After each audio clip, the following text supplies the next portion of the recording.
This is June 2011 question on projectiles. So here we have a long jumper completing a jump. It's talking about a centre of mass.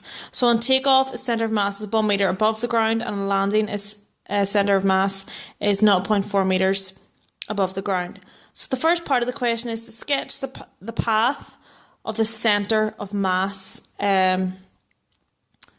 takeoff to landing. So because I mentioned that centre of mass, you have to take it into consideration when you're drawing your parabolic shape. So I've started here where the centre of mass is at the start, and then I finished over here because that's the shape, that's the path the jumper is going to take, and that's where centre of mass starts and that's where it ends. So let's look at the next part. So it's saying the long jumper has studied some physics and read that in order to make the jump distance as long as possible, it needs to jump at an angle of 45 degrees to the horizontal. Takes off with this speed at the angle, calculate the initial vertical. Now obviously if it's something's in bold, it is a huge hint to us.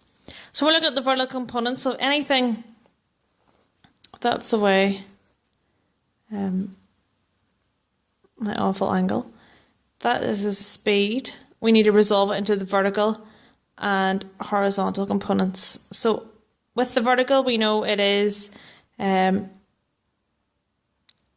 our velocity, which is 9.3 sine the angle, which is 45. So initial vertical velocity u is equal to 9.3 sine 45.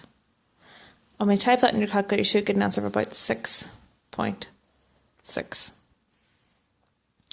Next part is show that the vertical, again bold hint, component of the velocity of the athlete on landing has a magnitude of 7.4.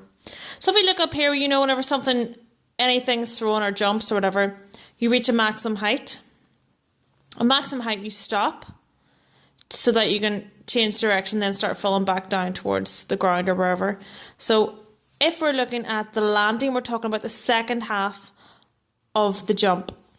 So if I look here at maximum height, I know that my u here is going to be 0 because I stopped. We need to show this, so we can't actually include this in our equation. We have to prove it. We also have acceleration due to gravity acting on, so going down is going to be positive, which is 9.81.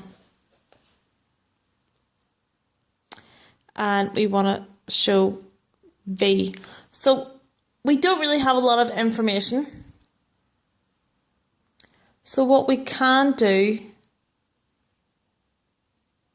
is decide which equation of motion we should use. So going from this side, we can use that at the end. But we already know it's starting velocity from the start. So we know u is 6.6. When it reaches, so if we look at the first part of the jump, it's slowing down, so a is going to be minus 9.81. And it's going to stop, and its v is going to be 0.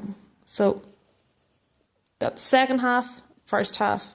So what we can do is we can actually find the height that the jumper has reached. Okay, the maximum height, and then see if we can do something with that.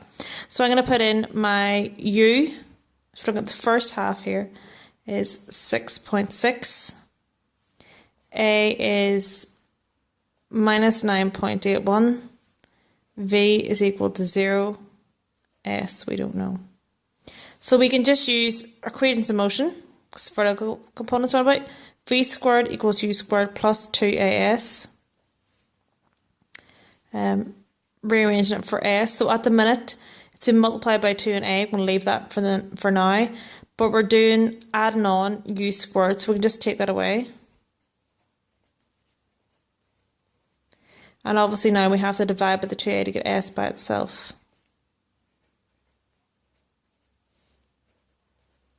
Now all we need to do is just put in our numbers. Sorry, I'm doing this a bit oddly.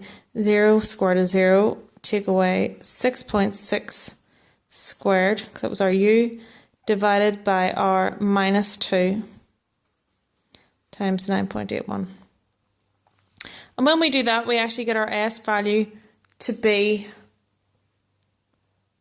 3.2.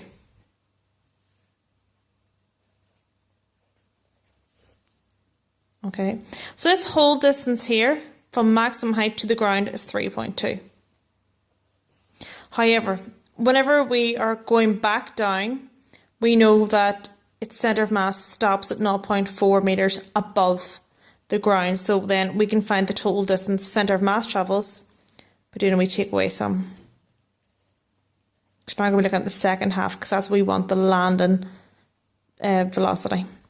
So that is going to give us a distance of 2.8. So from here to here, that distance is going to be 2.8. So again, we're going to go back in the equation of motion. This time look at the second half. So second half U, remember it's starting at maximum height, so U is 0. A, it's fallen, so it's going to be 9.81. S is 2.8. We want to find V. So we can just use V squared equals U squared plus 2AS. So it's 0 plus 2 times 9.81 times 2.8 to give us V squared, which is equal to 54.9. And obviously to find V, we have to square root that, so it's 54.9 square root, and you should get 7.4. So, problem solved. This next part here, it says calculate the time spent in the air by the athlete during the jump. Okay, so again, I'm just going to use equations of motion. So I'm going to find the time it takes to get to max height, and then multiply it by 2 to find the time for the total journey, because really they are just starting and landing at the same place.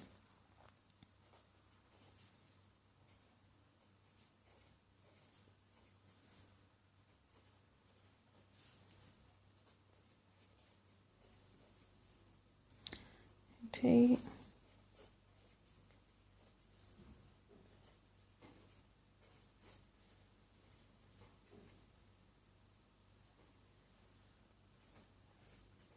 Then we just total time to maximum height times by 2, we get our answer to be about 1.3.